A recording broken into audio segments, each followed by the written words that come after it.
Now, if you have a loved one living with dementia, you'll already know how challenging it can often be finding the right support. Howie Blanks from Brighton spent 5 years looking after his stepmother Edna, which he says left him feeling isolated and lonely. So Howie decided to use his experience to help others by creating the website Sussex Dementia Voices, mapping groups in Sussex to help people living with dementia and their carers. Claire Starr has been talking to him. I found myself hiding knives at times towards the end, and it was just really difficult and I wasn't prepared for it. Howie Blanks from Portslade cared for his 91-year-old stepmother Edna for 5 years before she died. She had dementia but wasn't formally diagnosed. He found it difficult to get support outside his family. How does it feel at that point?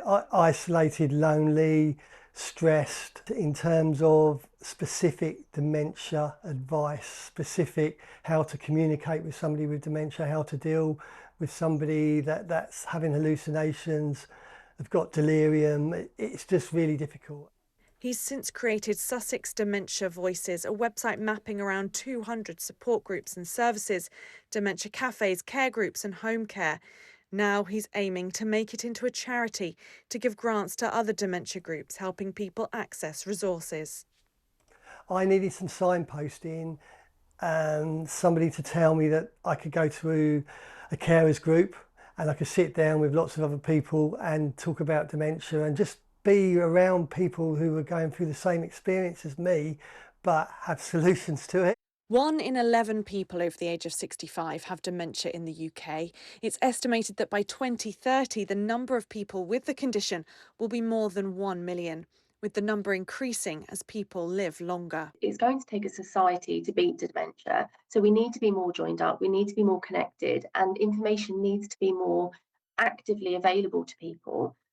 One of the things that we work with our partners on is making sure that at point of diagnosis, people aren't just signposted to support, but are directed to support.